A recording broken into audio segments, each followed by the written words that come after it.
Welcome one and all to this 21st episode of D&D Series 3 with me, Mike. And me, Zoe. And today we are going to finally work on our user interface a little bit, meaning we are going to give our character health. The character kind of already has health, but we're going to make like little icons and put them in various places on the screen and yada yada.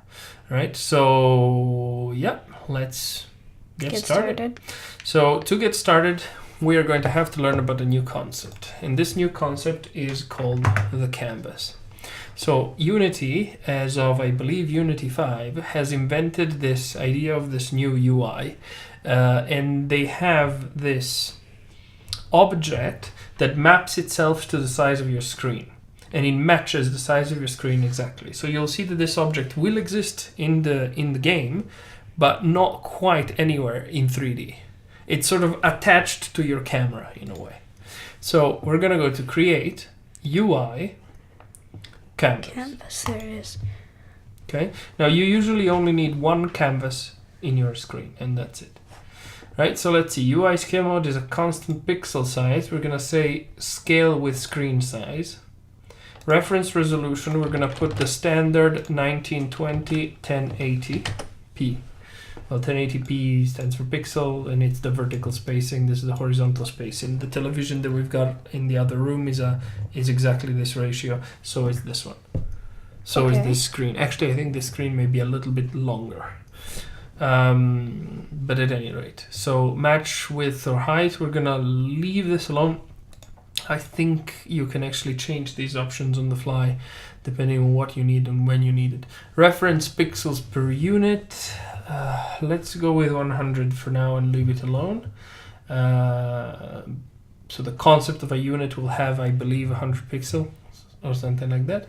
Blocking objects, let's leave everything alone here. Screen space overlay, see, screen space, not world space. Okay, that means it maps to your screen. Now let's go take a look at it. You see, it's sort of this flat surface. Yeah, right? I see that. And it's got nothing on it for now. All right. Now the first thing that we're going to do is we're going to create heart containers for our character. Okay. So right inside our canvas, right, we can start creating sub-objects. So let's create an empty object, which we are going to call HUD, all capitals. Hit enter. Now we're going to create another sub-object, and this one you're going to rename to health.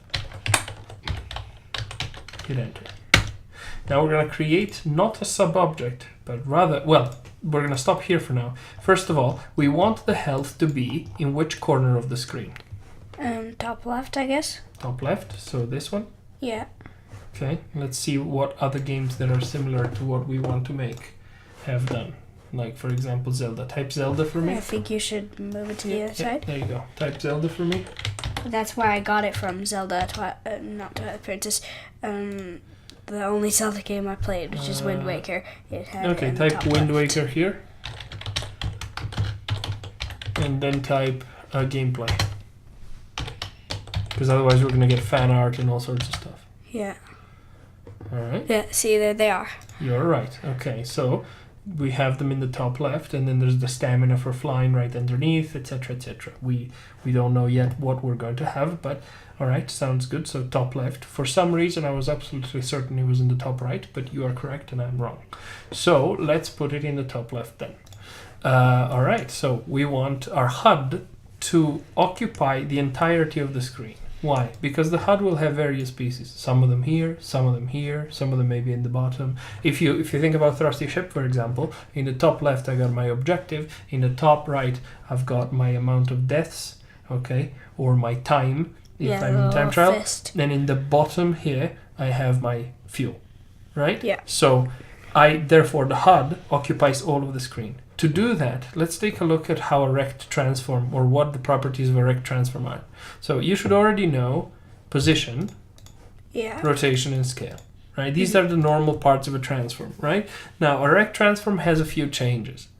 It has a width and a height. So, for example, if you change the width, you should see a sort of semi-transparent box increase in size. Right?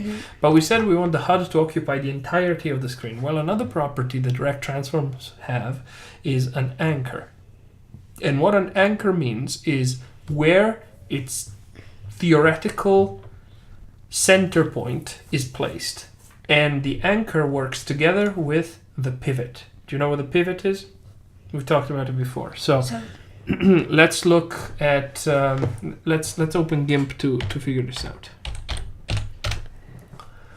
There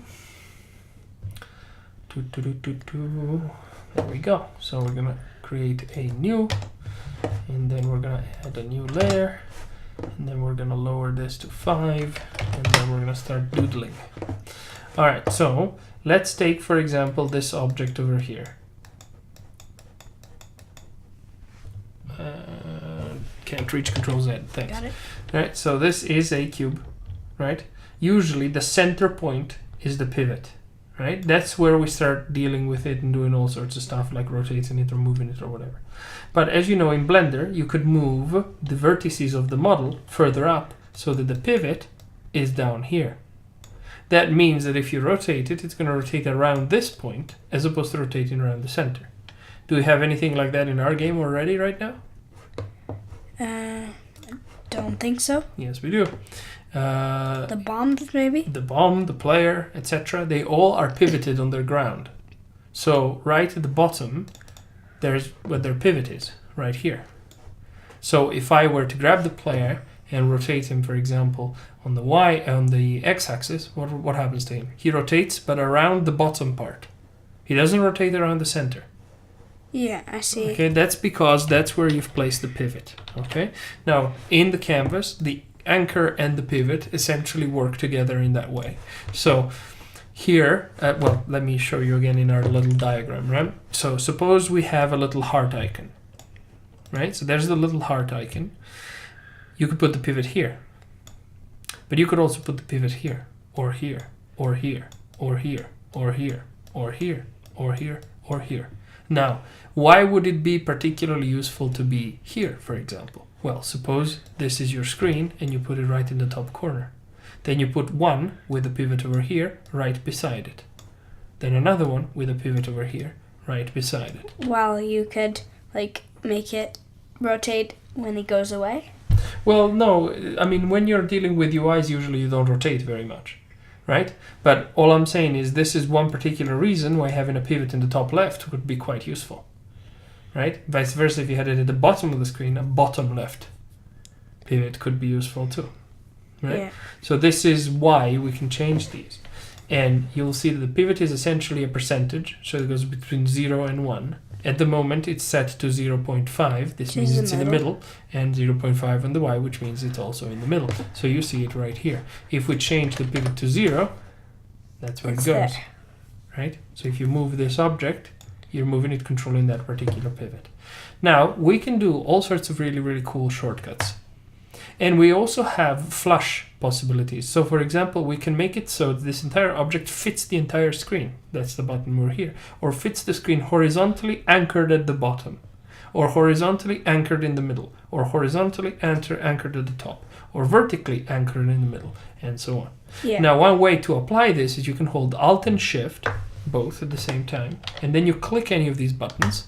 And it automatically does it. You can release them. Automatically does everything and fits them. So now this entire object fits here. Now what's interesting is that it's changed here. It used to say pause X, pause Y, etc. And now it says left, top, etc. That's because the rect transform does all sorts of clever little things. So in this particular case, we can move things from the left. Now you'll see that the more I increase the left, the more it starts shifting things so that it moves the entire panel away from there. Okay, which doesn't make a huge amount of sense. If I do it from the right, for example, going up also leads me away from that edge. Okay, that's because this counts as going away from my flush point, right? As opposed to being absolute values. These are relative values to where the edges are. Okay, sounds good. So we've done the HUD. Now we said the health. The health is a child of this HUD, correct? Mm-hmm. This means that it actually inherits all of the behaviors of the parent. Okay, so because the parent is fully flush, it's possible to put this child wherever we want to within this parent. So for example, we could make it top left. Hold Alt and Shift, Oops, shift and alt. Okay, release. Now you'll see that it's put the pivot on the X at 0, the pivot on the Y at 1, and this is a calculation error, but it's fine. And it's put it there in the top left, and you see this little box over here. Now it still has the position X and Y, and if I increase the width, it's just enlarging, but it's not actually enlarging outside of the canvas because of where it's anchored. The same goes for the Y. Okay, so I can do all of these Cool interesting things. little things without having to think about it. And remember, this is a child, which means if I go to the HUD and I move the left, so it's more indented, the health is going to have exactly the same size as before, but indented dependent on the parent. Because it's a child. That's right. So that's pretty clever, right? All right, so we want the health to be flush all the way here at the edge, do we? Yes, but do we want our icons to be completely against the side of the screen? Probably not. We want them a bit more in. So let's put margins, like padding, on our screen. So for instance, we can do something like 16, 16, 9, and 9. Now the reason why I chose these numbers is because they are a ratio, but I don't think that will look particularly good. It's the ratio of the resolution we picked. Ratio means the horizontal divided by the vertical produces this division, 16 divided by 9. Okay, now we're not going to do that. We're just going to put a certain number. So let's go with like 20. So we're going to have 20 in every side. And you see that we now have this sort of lozenge around. Yeah, I see. So our hearts will be a little bit away from the absolute corner. So that should be quite nice. Now, our health, we're going to be able to have quite a lot of health, right? So let's dedicate a certain amount of space to this. I don't know how much yet, obviously. But let's say something like this. So 500 seems like a fairly decent number. And let's go with 100. So let's say we could have a maximum of 20 hearts. Okay, so let's do a little bit of math, right? So we're going to open the calculator. And we have 500 pixels of room. Let's take 500 and divide that by 20, not by 20, because we're going to have 2 rows, just like in Zelda, so divided by 10. That means we have 50 pixels horizontally for each heart. Okay. It makes sense that a heart would fit in a square, right? Yeah. So it would be 2 rows. So how many pixels is 2 rows? If 50 is 1 row, then 100 is 2 rows. That's right. So vertically, we're going to use 100 of space. And that's it. These hearts are going to be small. Well, if you think that's too small, we can make them bigger, right? So Well, I don't know how it's going to be compared to the screen, so... yeah, you can see it though. This is your screen, theoretically. Like in-game screen. Yeah, where well, it's fair enough. In maximized, game, it's it'll be not a quite bit as bigger. obvious. Yeah. So instead of 50, we could go with a different number. So let's try 80, right? So 80 times 10, that's 800. All right, so 800. That's quite large in my opinion. Let's try 600. Yeah. 600 looks reasonable. Maybe 700. I think 600 was good. All right, 600. So again, we need to do the calculation backwards now. So 600 divided by 10, that makes 60 times 2, because we're going vertically, 120. Now we may need to increase these a little bit so we have a bit of padding between the hearts, so there's a bit of room. Yeah. Right, but we'll see. Okay, so we've created the box that was capable of containing every single heart now. Okay, now what we're going to do inside here is we're going to create one more object, but this time it's going to be a UI, and then we're going to call it an image. So it's created an image and it's put it right there in the middle. Okay, now first thing we need to do at this point is create an image. So let's go to our textures here, and we're not going to use textures. We're going to create a new folder, which we're going to call sprites. And now inside the sprites folder, we are going to create nothing. We are going to go back to GIMP and utilize this particular heart. file, right? And let's go to image, scale image. Now, we want our art to look quite pixely, right? This means we're going to have small pictures, all right? Small and fairly ugly pictures. So let's go to 8 pixels by 8. Okay, that's very small. Okay. I see that. So let's zoom in here a bit. Now what we're going to do immediately is we're going to be clever and we're going to create what is called an atlas, meaning we're going to put many pictures on the same picture. Okay? Now, what is particular about the number 8? It's a multiple of 2. That's right. It's a power of 2. Okay? So it's very important to have powers of 2 because this is how computers allocate space. Okay? So 2, 4, 8, well, 0, 1, 2, 4, 8, 16, 32, etc. Right? So we want a bunch of these 8s. Don't know how many yet, but let's go with a power of 2. Let's go with a fairly big one, but nothing ridiculous, right? So even if we go with 32, for example, we're going to have 4 of them, right? So let's go with 64, and I think that's probably a good place to be. Okay, so we got a 64 by 64 square. Now the first thing we're going to do is we're going to configure the grid, and we want a grid 8 by 8. Probably even better to have it 4 by 4, so we have middle Quarters. points. Right, we have quarters to work with. Then we're going to go to View, Snap to Grid, View, Snap to Canvas Edges, View, Show Grid. And there's a little grid. Okay, Yeah. Let's go down to 1, because we're going to be using a pencil for this quite a lot. And actually we're going to turn off Snap to Grid and Snap to Canvas Edges for now, because we're going to have to do a bit of painting, right? Okay, so we're going to begin with some kind of like heart container, right? Oh, I've got the brush. We don't want the brush. We actually want the pencil. So that snaps a bit more. It's precise, right? So let's see. 2, 3, and then 1, and then 1, 2, 1, 2, 3, 1, 2, 1, 2, 1, 1, 1, 2. Does this look like a heart enough in your opinion? Yep. Okay, good. Now, this is going to be the canister for the heart when it's empty, right? In order to make it look empty, I think probably a good idea would be to have some kind of really, really, really dark red, like so, that looks empty. Something like that. Yeah, that looks empty. Okay, now copy this entire thing, paste it.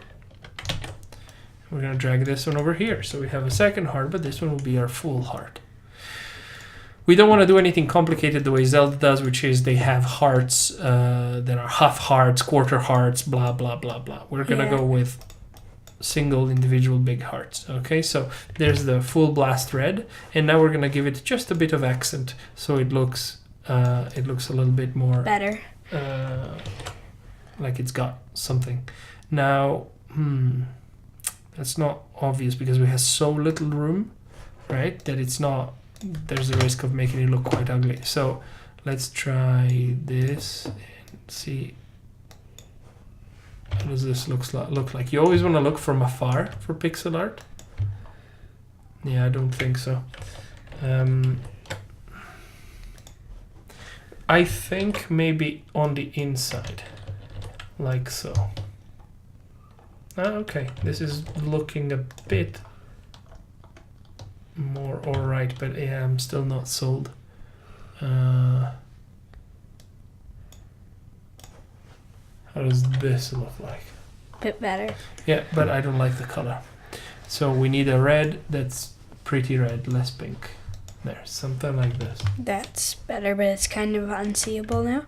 Not really, you'll notice it from afar. Right? Bear in mind this would go away and there would be no grid. Oh, right? yeah. So you hide the grid and all of a sudden it's quite visible. Okay, so we got the two heart types, a full and an empty. For the empty, perhaps we can also add a little bit of detail here. Again, we're going to do it in this layer. Let's see, something a little bit sort of dark and dead. Yeah, no, I don't think so. I don't think making it look similar to the other one is going to help. But perhaps...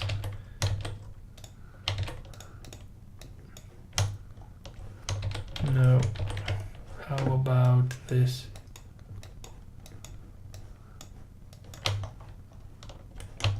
Maybe. Bit better. But we need it darker.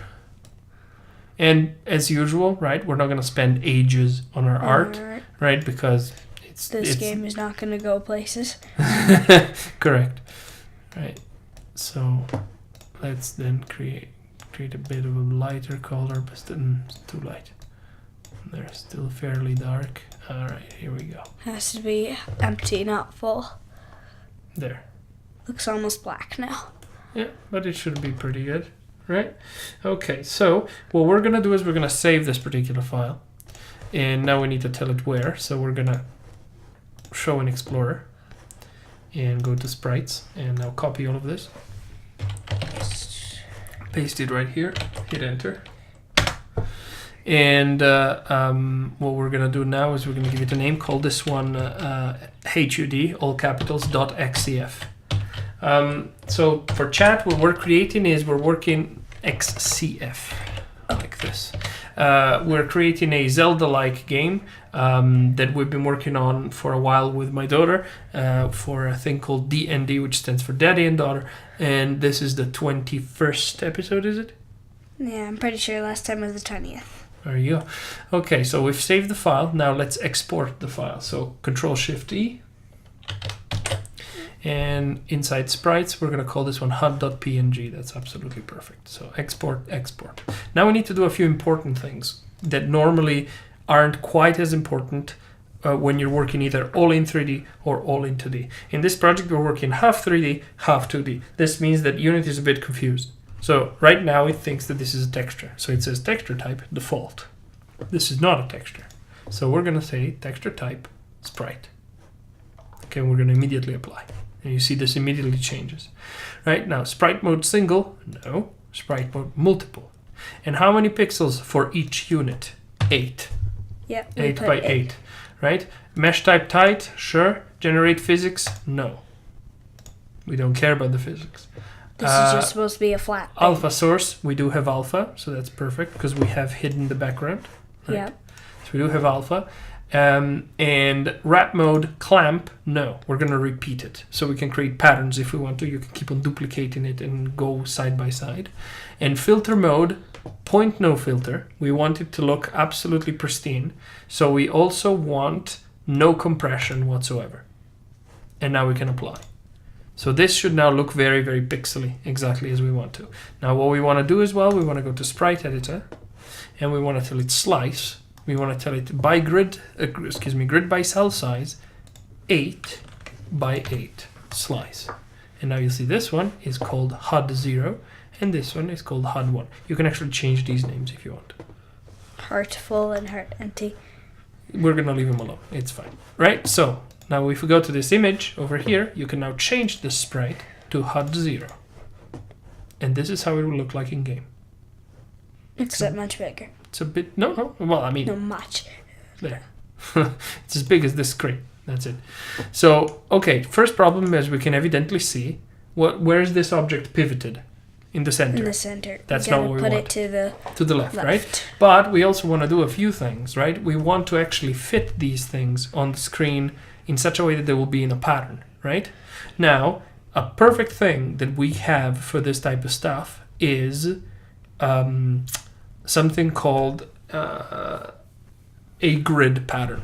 So it will put things in sort of a specific order, right? So we're going to go to health here, and we're going to add a component, and we're going to select the grid layout group. Okay. Okay, you'll see that immediately it's put it in the top left right away. Yeah, I can see that. Right, and what we're going to say is the start corner is upper left. That's correct. Start axis horizontal. If you put it vertical, it's going to go down first. We want it to be straight first and then go down, right? Child alignment upper left. That's correct.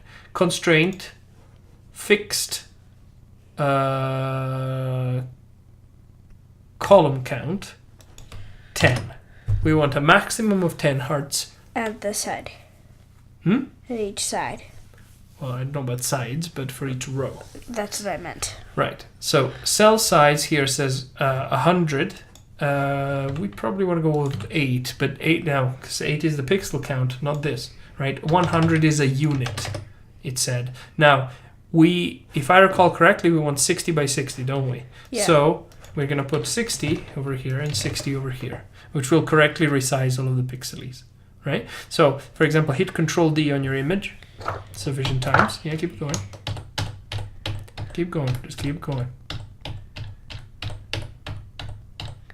That's it. Ta-da! That's all the help. Now, there's something I don't like right away. the hearts are attached. Oh yeah. I think can that's see quite that. uncomfortable, right? So the first thing we're going to do is we're going to add some padding, some spacing. So let's add, for example, 10 of spacing between the hearts, both horizontally and vertically. That's a bit Now you better. can see that this guy is actually running out of its own box, right? It's fine, it works, but I don't like that sort of untidiness, right? We're not going to do it that way. What we're going to do is we're going to say, okay, so you need not a 60 per cell, you need a 70 per cell minus a 10, right? Because the final one doesn't need padding, right? So we're going to go to the HUD, to the health, where we told it 600, and we're going to say, actually, you're going to be 700 minus 10. See how it's flushed to that heart there on the right? Yep. And this one is going to be 70 times 2 minus 10. So 70 That's times 2, 140, 140 minus... 10 is 130. That's right. And you see it's flush with the bottom of the hearts. That's just because we did a little bit of simple math. Okay? And there you go. It's now ready-ish, right? Yes. Now, the problem with these images is that they also need to have a full heart. Now, the issue is if you put a full heart here, it's going to count as another element of the cells. We don't want that. We want the second heart to be inside this heart. So duplicate image one more time. Now you'll see it'll create a new one. And we're going to drag this one inside this one. Okay, so now it doesn't know what to do because it doesn't know who it belongs to. It doesn't belong to the cell system anymore. That's right. So, in your opinion, how much room of this particular heart quadrant should the full heart occupy? 6. What? Because we had 8. So less than all of it? Yeah. No, all of it. So you go here and hit Control and Alt and Shift, and we're going to select flush.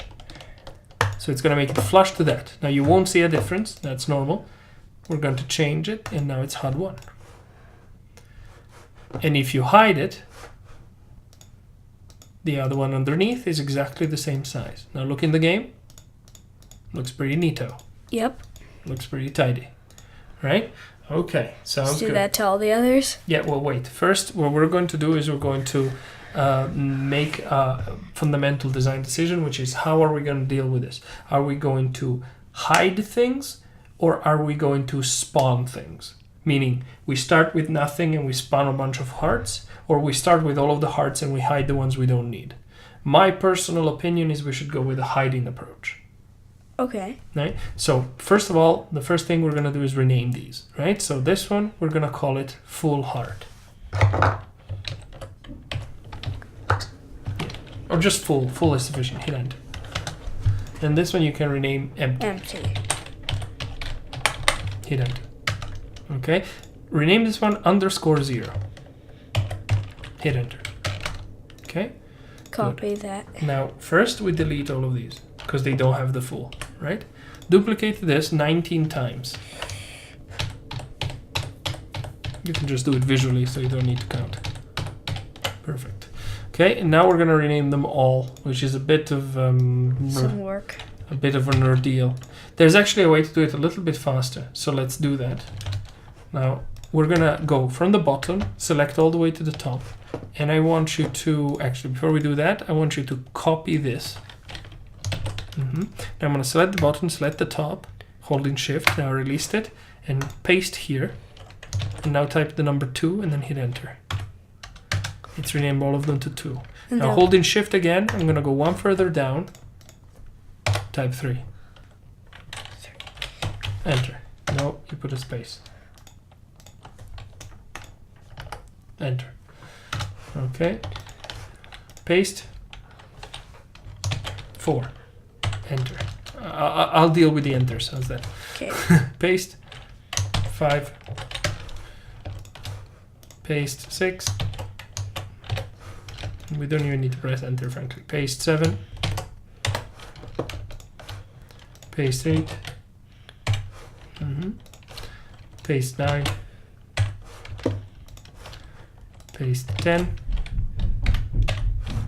Now, I'm not gonna like having to repeat myself too much, so copy this. Now we're going to select from the bottom to here and paste 1. Oops. Paste 2. Paste 3. Paste 4. No, the 1 was necessary. Yeah, 4. Okay. Paste 5. Paste 6. You can see this is fairly quick. It's not super quick, but paste 7. It's quicker than the other one. Oh, no question. Paste 8. And paste 9. Now we have to do it with the full hearts. Now we have all of that. No, they already have the full hearts. Each of them has the word full in it. So you can hide each of these at will, and it'll work. And if you hide the parent, the entire parent disappears. Right? So we can keep the collection of these and hide it and show it as necessary. Okay? So we should probably have a singleton that deals with all of this. I mean, the game manager is going to manage the game. I think we should have some kind of UI manager that will deal with this sort of stuff. So let's immediately create... Well, the UI manager can live inside the canvas, really. So let's go and create a new script inside infrastructure, which you can call UI manager. No spaces. No spaces. Mm-hmm. Okay, now we need to wait for it to compile a little bit. Okay, we're going to drag the UI manager right here. We're going to put it right at the top, because we need to be able to see it all the time. Yep. Okay, so good. Now let's open it and start working on it a bit. Okay, so we are going to begin by adding some structure to this guy. Obviously, we start with the singleton system, so we're going to immediately create a public static UI manager.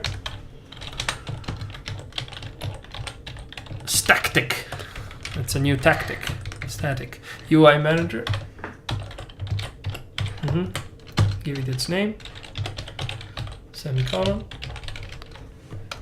Create the awake method.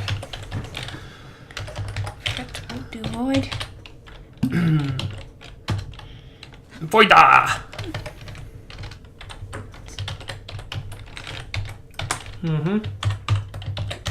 Relax. You look at the screen every now and then. Yeah, it tries to be clever. It's annoying. So script equals this. Semicolon. Save. Okay, so let's begin with all sorts of game object hierarchies. So the first thing we're going to want is a serialized field, private game object. You remember we forgot the square brackets.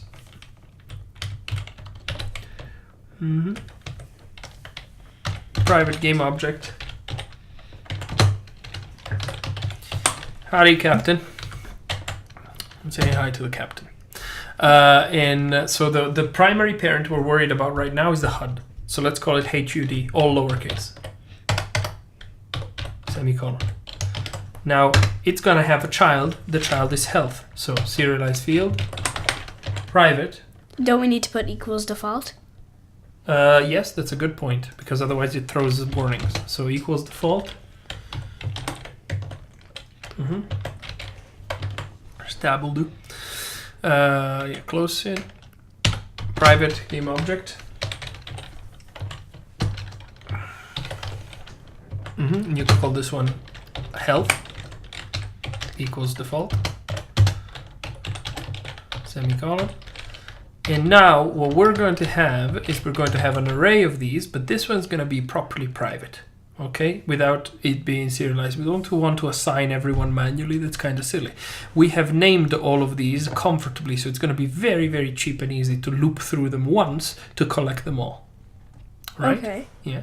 So, and one thing that we can do is perhaps create a tiny little struct that can help us with this. Okay. Before we do that, we're going to want our UI manager to use another library. Okay. So let's use another namespace. So we're going to using Unity Engine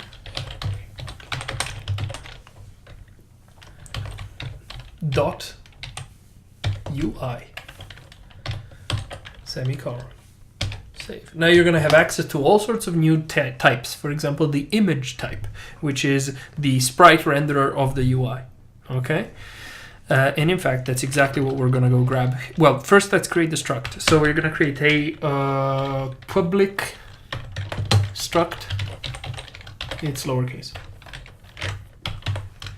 Public struct, and call this one, starting with an uppercase. We're going to call it health unit. Open a squiggle, hit enter twice, and close it. So this one is going to contain two things, right? Our health units, what do they contain? Two parts. They contain the full health and the empty health. That's right, and they're both images. So let's create a public image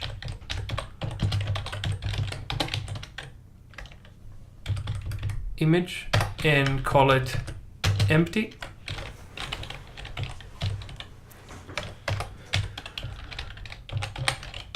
And public image full.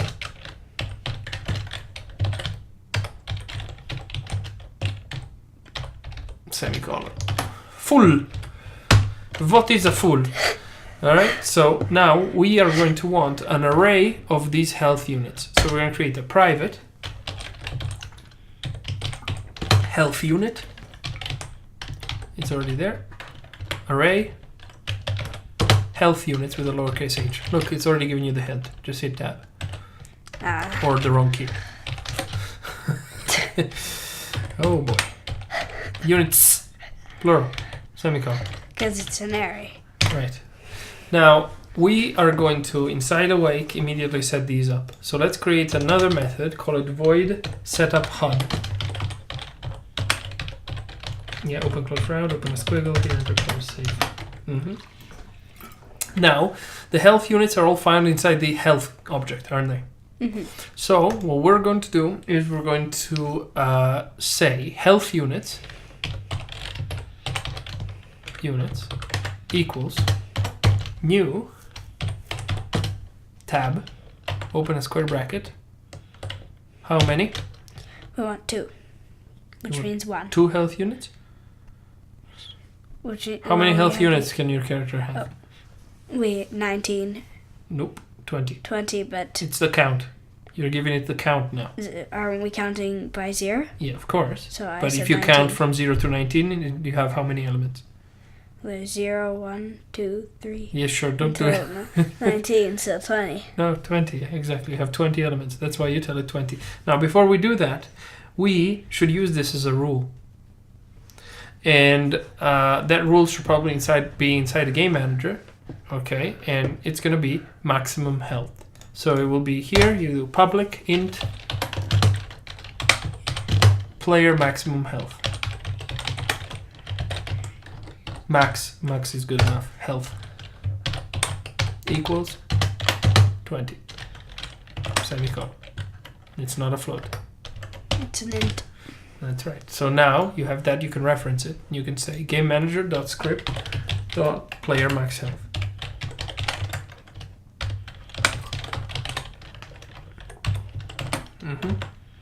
Close the square bracket, semicolon.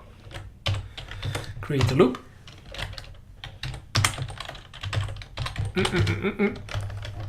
Short version 4. Tab. Nice, eh? Copy.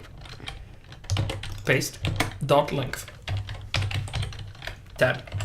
Alright, save. So we're going through all of these. Now we need to go find them. Now we know they're inside the health, right? So we're going to say health units. Copy this one. Paste it.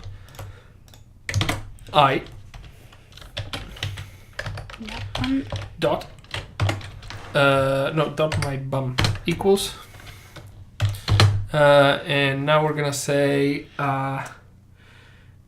we need to go to the health first. So health. And we need to access the transform. Health. It's like a demon. Health. Dot. Transform. Okay. Dot find. Because it's inside this transform. We know that. Open round. Quote. And now I don't remember their name. Empty underscore. So copy. Wait a moment. copy this bit. Oh wait, I think I have thrusty ship still open. Sorry about that. Yeah, paste it here. And close the quote. Now I want you to think on your own for a bit. So you've gone to the health object, correct? Yeah. You've picked up its transform. Mhm. And now you're searching for something inside it. You're searching for the word empty underscore. What else do you have to add there for that to be correct? You have to put the number. Yeah, and where do you get the number from? Because it will tell you 0, 1. Right, because it's an List. iterator. So it's guaranteed to go through between 0 and 19. Right? So Yeah. plus I. Now, is this sufficient? This thing between quotes, what data type is that? What is it? It's a text String. string. Right. And the I is Int. is an int a string. An int is not a string, so we need to convert it to a string How do we do that? by doing toString. That's right. That's a generic C# method that allows you to convert essentially any data type. It's an extension, actually, it's called. Close it again. That allows you to convert anything into a string. Now, we're not done. What are we actually looking for? Because we found the object, or we found the transform, but what are we looking for? Look at the struct. By the way, I just We're realized looking for the full. this is wrong. We're looking for empty here, right? Tab, right? And we're looking for what? We're looking for the full one. Well, first we start with the empty. We haven't found it yet, right? So empty is going to be this stuff. We found empty. It's correct. Question is, it's still not happy. Why?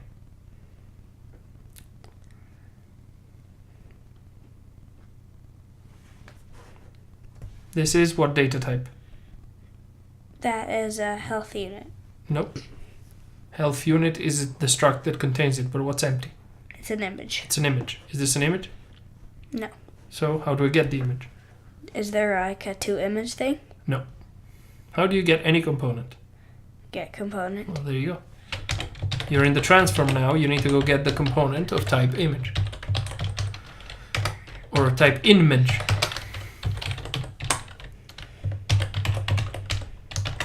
There. Now it's happy. Okay, so we got empty. Find in full should be fairly easy. Where should we start from?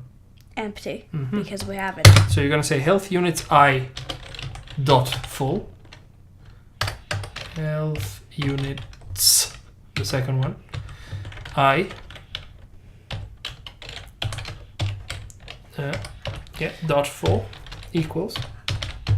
So we start from empty, you said. So health units I dot empty.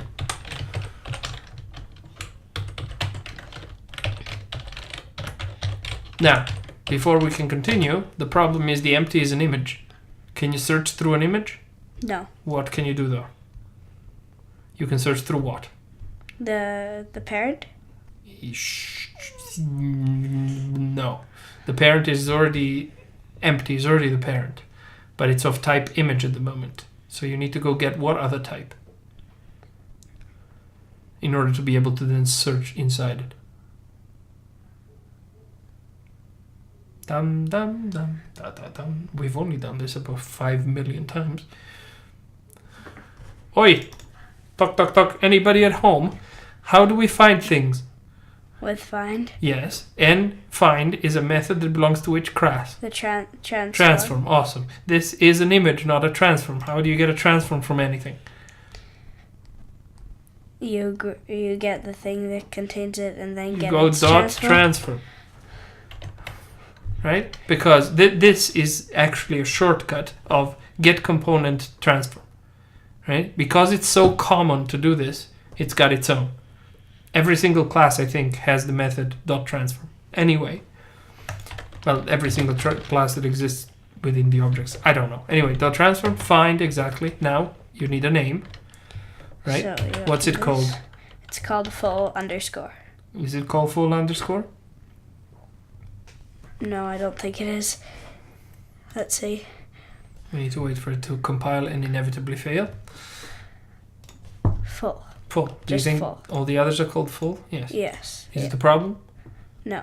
Oh. Then all we need is full. Just type the word full. And then the image. Close the quote. Yeah. Dot get component image. Oops. I press caps lock. That's why I like to make you reason every now and then, because you don't do it enough. Alright. Semicolon. Perfect. Now we got both images, and they've all been accounted for. Alright. This is just a setup. Now, who should call the setup? Awake should. So call setup HUD.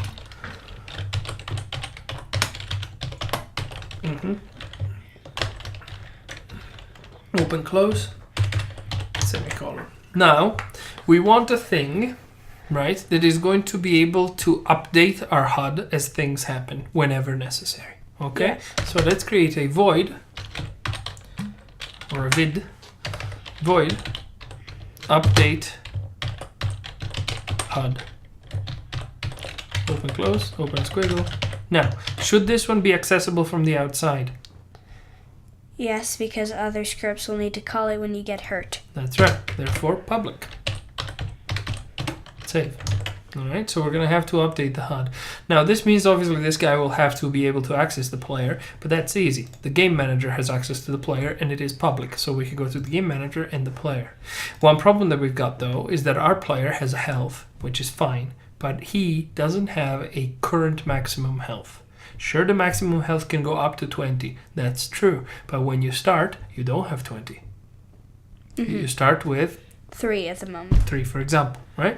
So let's go to our game manager and create another rule. You can copy this entire one, paste it right here, and call it player starting health. Or stratting.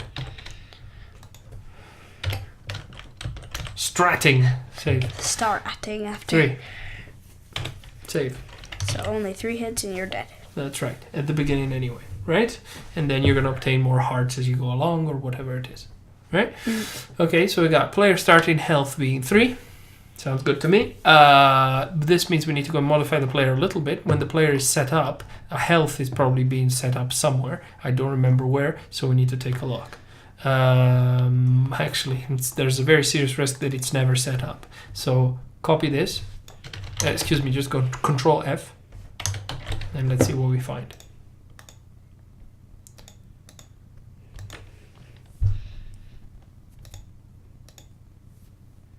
So it's going all over the place, but not the player. This means that the player literally never sets this up. Okay? So we should definitely have some kind of setup attributes for the player. And it should be in start. So you can go void. Let's make it public because somebody's eventually going to spawn this guy. So public the void setup attributes. Open, close round, squiggle, save. Okay, so I'm trying to be foresightful, but not too much. So let's just start with this for now. And we're gonna say, copy this, paste it here, equals, and you're gonna say game manager dot script dot player start health.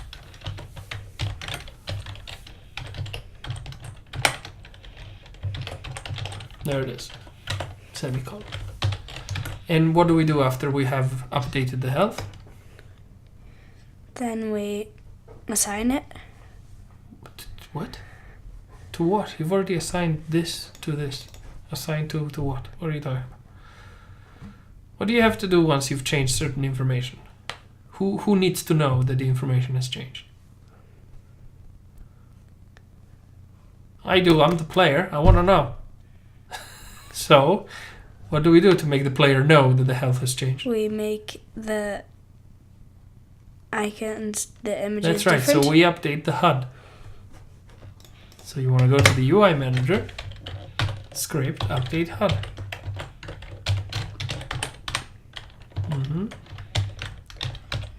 Does that make sense or not? Yes, because you have to change the Right, you need to display the pictures icons. to show how much health the player has. Save. That's right. And we need to tell the player, right? The player needs to know how much health do I have. Before Now, there's he another dies. problem. This is pretty good, but we're missing something. Remember that we're making a Zelda game. What this means is we don't only have a current health, which is what our current variable is. We also have a current maximum health. That's not nowhere here.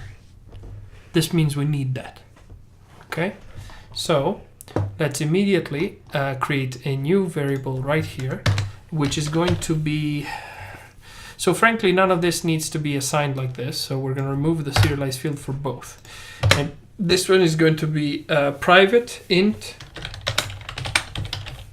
and let's call this one max health, which is local to the player, right? It's not the actual max health of all of the game. That's inside the game manager, semicolon. You don't even need to give it a value. Okay, now copy max health. Now, what value is max health going to have at the beginning of the game? At the beginning of the game, it is 3. Sure, and where's that value stored? In health. The value for health is stored in health. Tautology alert! Oh, see you, the messy coder. Bye.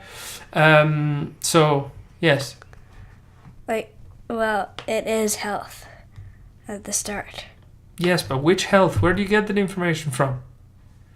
It's literally in front of your face. This health from Game Manager. Right, Game Manager starting health. So copy all of this, paste it here. And technically speaking, your health is going to be your max health here. I'm not sure where you're pressing keys, but that's fine. So copy this one and paste it here. This is exactly the same, but save. From a logical perspective, you want the health of your player to be the maximum health of this player at this moment. Yeah, and then when because if you load data later on, right, if you load the save file, you may have more maximum health, okay, than this. That's why this method is still incomplete. Eventually you're going to have from start, from a save file or whatever, and the save file may have a different amount of max health. Okay, so for now we start from the starting health, which we give to our max health, and then we give our max health to our health when we start playing. That makes perfect sense. Okay, now we have these two variables. They both have a problem. They're both private. Why is this a problem? Because you can't assign the max health differently at times. You can assign it within the player, but nowhere else. Yeah. And you also can't read it. So you can't find this information from the UI manager. This is going to be an issue. So we need to turn these into public, but we're going to hide them. There's no particular reason to show them. So hide, hit tab, close, and now public. Or public. Now you can copy this all, paste it over here, save. And now finally we have all of the information necessary for our player to be able to, for our UI manager to be able to know what to do with those HUDs, right? Now I want you to think again. I want to know, what should we do with the hearts? So we know that the maximum health is at the start of the game 3. However, our UI is displaying 20 of them. So what should we do? Assign the UI. Assign is just giving a value to a variable. It's got nothing to do with anything. What do you have to do with those UI elements? I want you to think in human terms first. Then we're going to worry about the computer, right? So you got 20 of these, right? Yeah. But do you want to display all 20? No. Okay. So what do you want to do with the first one? Display it or hide it? Hide it. The first one. Well, the first one, no. Display it. Okay. Second one. Display it. Third one. Display it. Fourth one. Hide it. Okay. So we want to hide everything from the fourth one on. Right? Can you think of anything we can use to hide and show things? Any tool in our code arsenal that we can use in order to sort of decide what to display and what to hide? Because we've used the tool to assign all of these, meaning I'm going to go and find these. Yeah. Right here. The tool is a loop. Could How are we going to hide use a loop to hide them as well? Right. And based on what criterion would you hide them or display them? The max health. Right. And what are you going to compare against the max health? Because the entire player max health. Yes, I understand that, but that's what you need to make a comparison. Anyway, let's write the loop and hopefully it'll make itself clear. So 4 and hit tab twice. Okay, now we're gonna go same thing until health units. So copy all of this, paste it here, save. Now, you've told me that health 0, health 1, and health 2 need to remain. but all the others need to go. This means there's a question here, right? And the answers, how many possible answers do we have? Remain or go? How many possible answers? 2. That's right. Which is what type of logic? What logic has 2 answers? Bool. That's right. It's a Boolean question. True or false. That's right. So, what is the question that determines whether the heart stays or the heart goes? True is when it stays and false is when it goes. Yeah, sure, you told me the answer, not the question. What's the question? You've said before, max health. That's part of the question. Part of the answer to my question. So it's part of the solution of the puzzle, right? So you need to use that max health somehow. But how? First of all, how do we construct a Boolean question that will have Boolean answers? What tool do we use? An if. That's right. So start writing an if. Now stop. Now you need to decide what criterion. What criterion are we going to have? You're using an iterator to go through each of the hearts, correct? Yeah. Think about that iterator. Start at 0, then it goes to 1, then it goes to 2, etc. If it's lower than 3?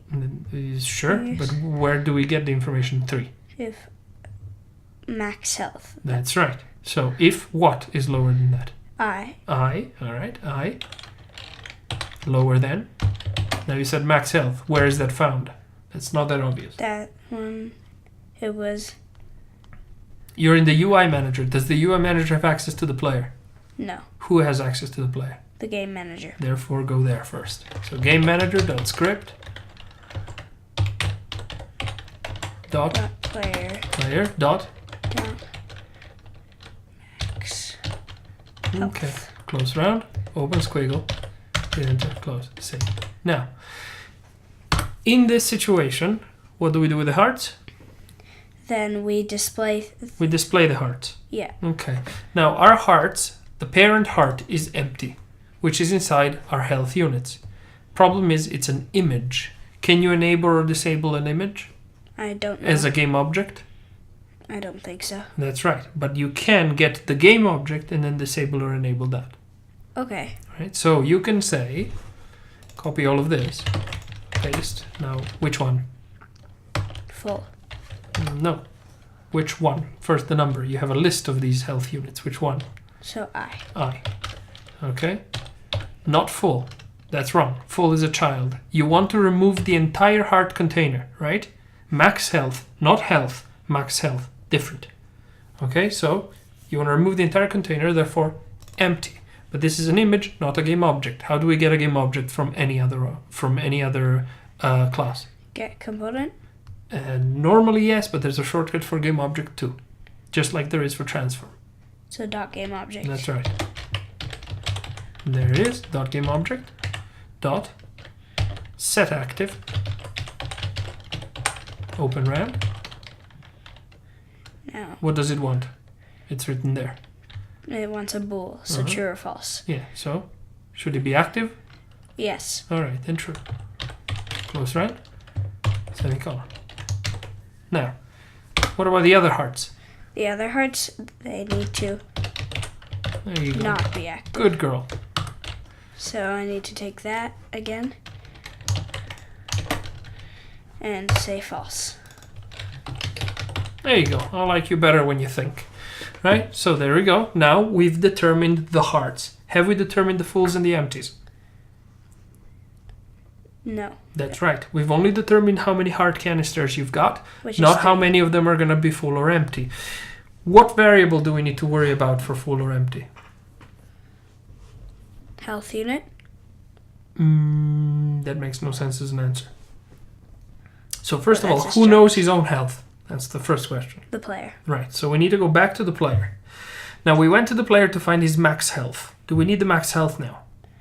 No. What do we need? We need the health. That's right, we need the actual health, right? What is the question to determine whether full is on or off? A bool. So an if. Yeah, it's an if, but what is the actual question? You're going through all of them, right? Yeah. They're usually in order. So suppose you have 2 HP. You want the first heart full, the second heart full, and the third heart? Not full. Not full, empty. That's right. Right? So you can ask which question? If? An if. Yeah, I know. Which one?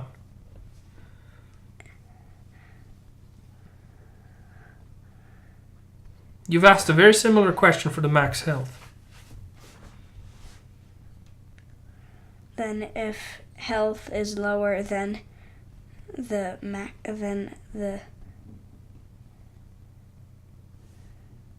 These are not difficult questions I'm asking you, so don't get stressed. It's easy, okay?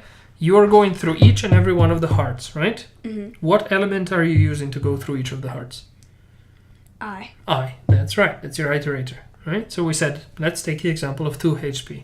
I0, I1, I3, 2, and so on and so forth, right? Mm-hmm.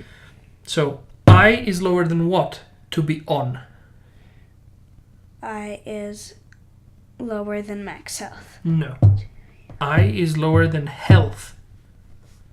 Not max health. We've already used max health. As you told me now, I want to use health. If I is lower than health, so we said health is 2 points, right? Mm-hmm. Ready? 0, it's lower than 2. 1, it's lower than 2. I've got 2 hearts visible. 2, that's the same as 2. It's not lower than 2. It will appear empty. Make sense? Yes. All right. So you can construct it right here, right? Because you already know that heart container must exist. Now we need to check what. You said I lower than what? Lower than health. Yeah, where is the health found? It's in Game Manager. Okay. Not Game Object.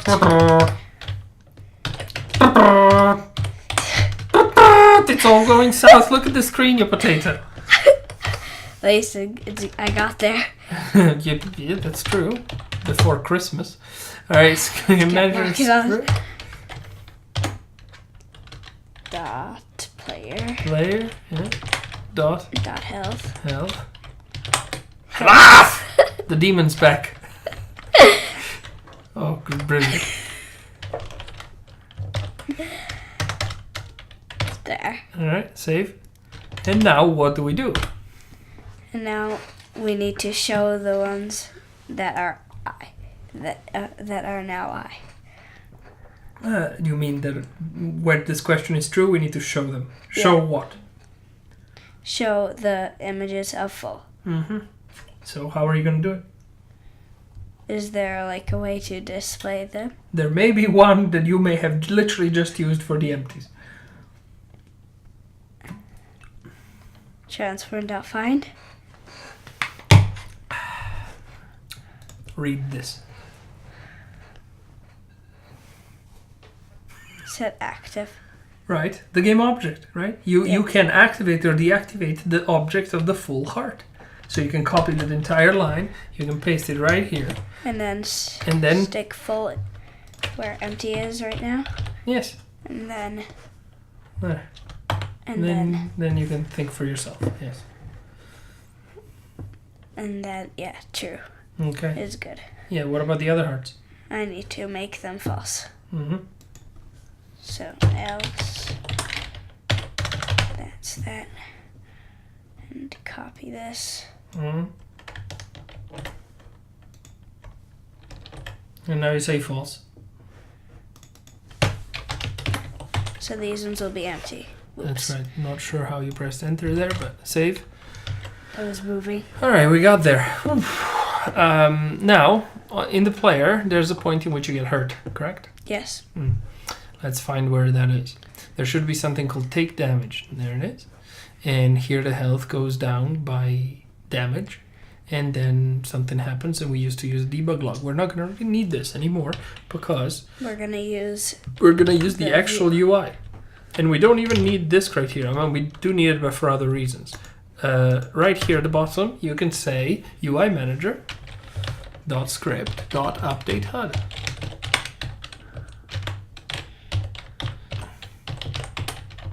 Open, close around, semicolon. Alright, so now all that remains for us to do is to assign all of these things to our UI manager, which is found inside the canvas. So when I click on the canvas, it wants only two game objects. The HUD HUD. and the health. That's that. And health is right under it. Health. I mean, technically, we don't really need health, really, because we could find it on our own because we already know where the HUD is. It's fine. All right, and now we have to the test of truth.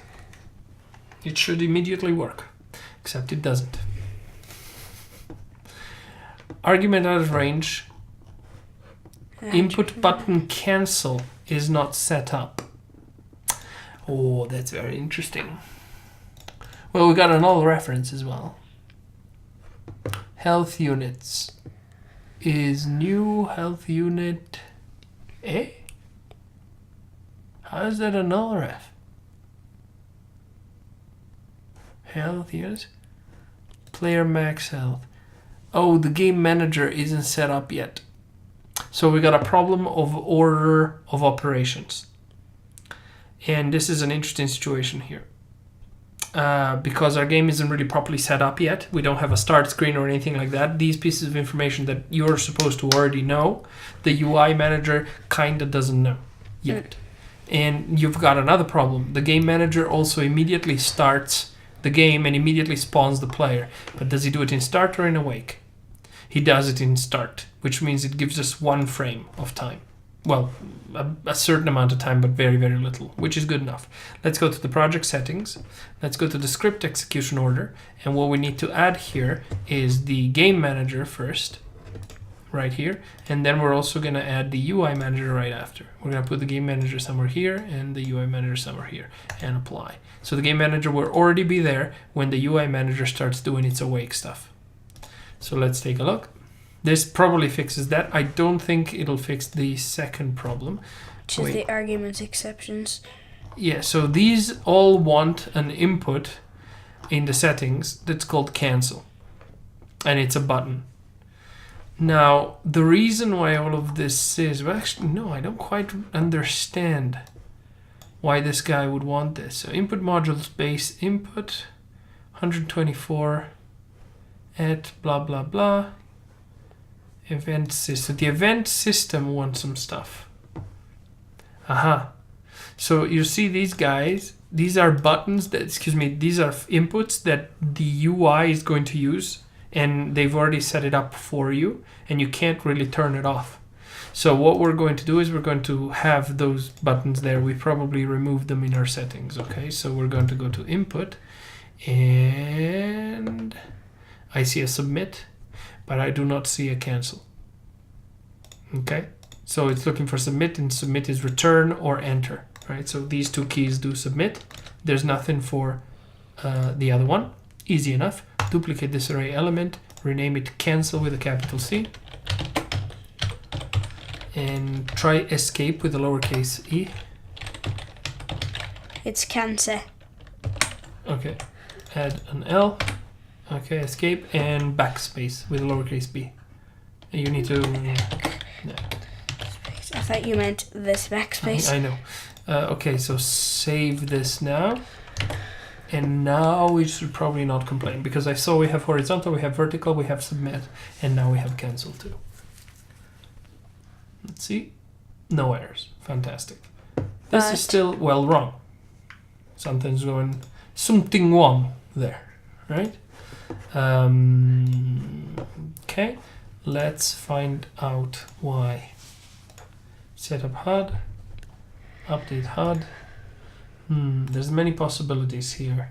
It could be the setup HUD is called too late. Not super sure. I see no complaints of any kind here, so this seems fine. There is one possibility, which is that this treats them as nulls, but I don't think so. Okay, type debug.log, open round, and simply copy this, paste it here, close it, semicolon, save. Okay, let's see what we get after it's compiled. Could be heck of an amount of options. We will find out. Okay, so everything's fine. They're appearing down here. Let's take a look at our game manager. Maybe we gave it wrong rules. Starting health and player max health. So result 20. All of these are correct and they are in a UI image. It's not null, so it finds them correctly. Save. So update HUD. Does the player call update HUD right away when he is set up? No. So this may be... Oh, yeah. We never called setup attributes, did we? Because we're potatoes. Right? You gotta call it in start. Yeah, not a huge fan. But yes, we're going to do that. Copy this. Why not a huge fan? Paste it here. Semicolon. Because somebody else should control this. Start itself is not going to be in start. There's going to be a setup player at some point. No, right? I think there was an awaken here. There will be no awaken, no start in the player. The player depends on being instantiated by the game manager. The game manager should give instructions to the players to what to do. So, but yeah, it's not a big deal. I mean, at the beginning for now, it should be fine. Now let's see if we're getting the result that we want. And we yes. Now try and hurt Fantastic. yourself. So let's go grab a bomb. Hello, bomb. I'm right here. Don't kill me. Okay. So theoretically, I should have lost 1 health. Now you did? Seems fairly odd. Try again. Okay. You lost another. Hey man, you're dead. Okay, so something's wrong. Something. But maybe it's, we said 3 instead of 2. I'm not sure. So let's reinstate the debug log. So right here you can type debug log, debug.log, and health. Open round, health. Close round, semicolon. Alright, now what I'm going to do is I'm going to remove maximize and play so I can just see the debug nice and easy. So we seen the little bar underneath, but... And there's our 3 hearts right there in the top left corner. Yep. Hello! Hello! How's it going? It's worked now. Huh? That's strange. Let's see if it happens while we run. No, it happened. It has happened. It may be that we had a completely different error, like for example a problem with physics, where the explosion was perceived as not being there. Yeah. So it has worked. Let's try one Now again. let me try and replicate it exactly as it was last time. So I went up here, and so let me see, be here, right? So this didn't hit me. It was supposed to not hit you. Yeah, this one did hit me and hurt as well. Hello. Uh-oh. Missing reference exception. The object of type enemy has been destroyed, but he's still trying to access it. Okay, so the problem is one of them killed the other one. I think this is spawn routine. So this is while it's spawning. Well, the spawner is spawning the enemy, but the enemy already ceased to exist. So right here you want to go and... So, and is this? Yeah, E is not null. No. And here we're gonna say if E is not null, exclamation mark null equals null, close round, open squiggly, close squiggly, save, awaken, right? Yeah. And now let's see start spawn routine. Let's set up. Seems strange that it would be set up. But it's not impossible, because it's public, so it's possible that when the bomb dies, it spawns itself again or something. Yeah, go figure, I can't remember. It could also be... Wait, let's not be silly here. It could very well be that inside the enemy spawner, this just keeps repeating. Right, here it says... No, we've just added that. E awaken while E is not null. Yield return and cut this. Paste it here. Right, save. So if E is not null, then we can awaken E, And then we're gonna wait until E is not null. And then when E is null, we're gonna go here. However, if E was null in the first place, we're going to skip all of this and directly go to the wait for the respawn and start the spawn routine again. All right, let's test this. We found an interesting little bug that we fixed. Always good to fix them bugs. So that we don't forget about them or something. Yeah, I clicked it twice. Potato daddy. All right.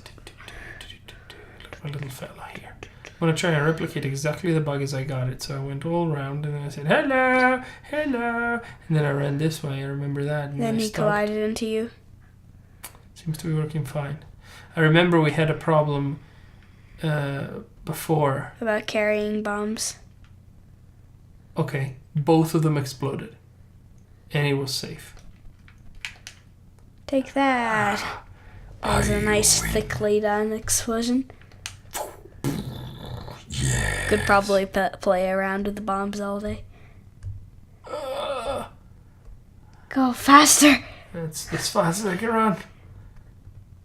Oh no, am I going to die? Yes. You're dead. Okay, so we're done for the day. But it looks like our health system is working. We had a bug of some sort that we can't reproduce at the moment. We'll see if we can reproduce it again in the future. But this is how our little hearts work. Can I try? Give it a try. You got all three of your throbbing hearts. You're still fully alive. So this is the A button. Oh. Bye bye. Splash. You're gonna get it stuck in the wall. In this Really good game. swimming there. Good quality. Hey. Ah, no. They bomb! Ah. Oh. See? Didn't happen. Uh-oh. The bombs are fast. Try running away from them. Yeah, it exploded in the other bomb. Huh. I'm running away from him. It did not happen. One moment. Let's take a look at the player. So we know we got this bug and we can't forget it. Could it be that it hit The vision cone? the vision cone or something? I don't know. It could have hit the vision cone. I don't see anything else. Target, sword holder, the sword, but that's off, so its thing is off. Okay, try to go to one of these bombs, get spotted, run away, then turn around so you're facing them when they're about to blow up or something. It's choppy. Run. Turn around. Face down. No, that I hurts you. faced them. Should I try again? Yeah, but you need to run faster and turn around now. Yeah, it's still not far enough. Wait, let me try. You're not QA professional yet. Maybe one day. Are you? Oh, yeah. I've worked in QA for a long, long time. Hello! Perfect. Yeah, no, it wasn't that. I got hit. Plus, I mean, last time you got hit in the back, and that didn't happen. Oh, but see, it's not noticing us sometimes. We still have that weird issue. I think you were far enough. No way. This was definitely inside the cone. Player is slow. I like that. I think it's fine. And we've got this issue that sometimes... Aha! See? I didn't get hurt. How come?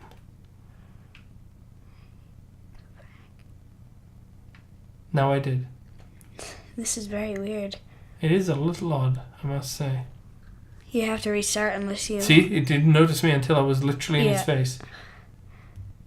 We've got some of these very strange bugs. And I'm starting to doubt that it isn't us. And I think it may be... Look at that. Unity may be playing some tricks on us or something. Very strange that the enemy There doesn't... was the garbage collector thing. No, last it's got time. nothing to do with any of this, I don't think. Hey man, boom. He just has no idea I'm there. Hello.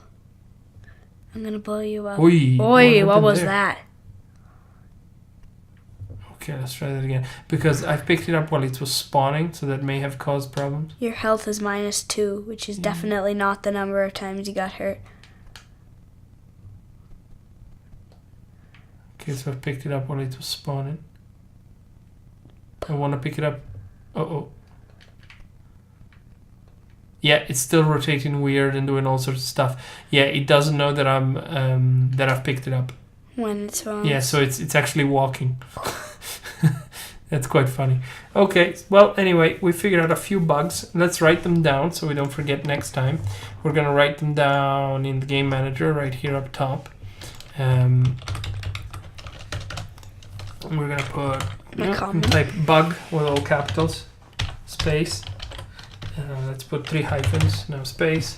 And the first bug that we found is picking up enemy. I'm slow at typing.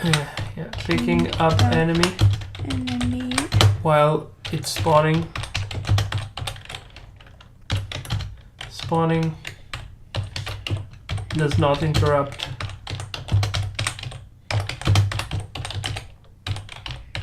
Spawn routine.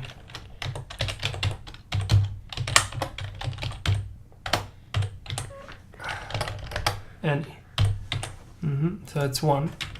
You don't need this hyphen, just a space is fine. No, these column, this column, right? Copy all this. Paste right here. Bombs exploding while you're running away.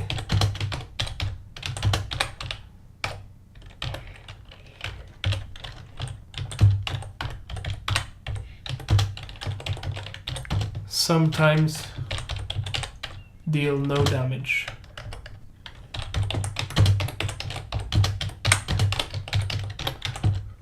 Yeah, this is proper weird. Put an I instead of a dong. Okay, save. Alright, we're done for the evening. To the YouTube crowd, thanks very much for watching, and we'll see you again next time. Bye. Bye-bye.